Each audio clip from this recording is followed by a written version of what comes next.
భార్య చేతుల్లోనే భర్త మార్పు దాగి ఉంది.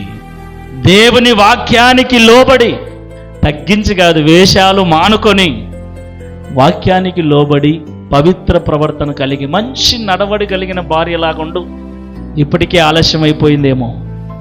దేవుడు మాట్లాడుతున్నాడు, దేవుడు ఒక మాట రాయించాడంటే ఆయనకు తెలుసు ఆ మాటలు మనం పక్కన పెట్టడానికి, త్రోసేయడానికి అవకాశం లేదు. కాబట్టి దేవుడు రూపం చూడడు కానీ వేషం చూస్తాడు. కాబట్టి వేసుకునే బట్టల దగ్గర నుండి అలంకరణ వరకు ఎలా తయారవుతున్నాం, ఒక ఊరికి వెళ్ళేటప్పుడు కానీ, ఒక పండుగ వచ్చినప్పుడు కానీ, లేకపోతే ఏదైనా ఒక గృహప్రవేశానికి వెళ్ళినప్పుడు కానీ, ఏంటి ఎలా తయారైపోతున్నాం?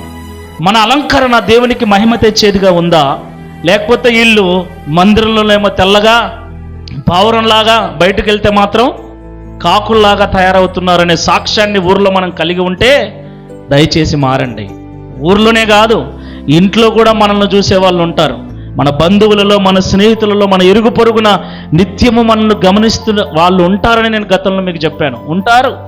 అలాంటి వారు మనల్ని చూస్తున్నప్పుడు ఆదివారం ఏమో ఇలాగా, మిగతా రోజులేమో ఇలాగా అన్నట్లుగా సాక్ష్యాన్ని మీరు కలిగి ఉండకండి. దానివలన రాబట్టుకోవడం కథ దేవుడు ఎరుగు, అందరినీ పోగొట్టుకుంటారు. రేపొద్దున దేవుని ఎదుట నిలబడినప్పుడు ఏం సాక్ష్యం చెప్తాం? బైబిల్లో రాయబడిన మాట తిమోతి పత్రికలో, ఆ మాట చదువుకొని ముందుకెళ్దాం. తిమోతి మొదటి పత్రిక 5వ అధ్యాయం 8వ వచనం, ఎవడైనను స్వకీయులను విశేషముగా తన ఇంటి వారిని సంరక్షింపకపోయిన ఎడల వాడు విశ్వాస త్యాగము చేసిన వాడై అవిశ్వాసి కన్నా చెడ్డవాడై ఉండును. మనం రక్షించబడిన తర్వాత మన వాళ్ళను మనం రక్షించుకోవాలనేది బైబిల్ నీతి, బైబిల్ చెప్తున్న సత్యం. అర్థమవుతుందా?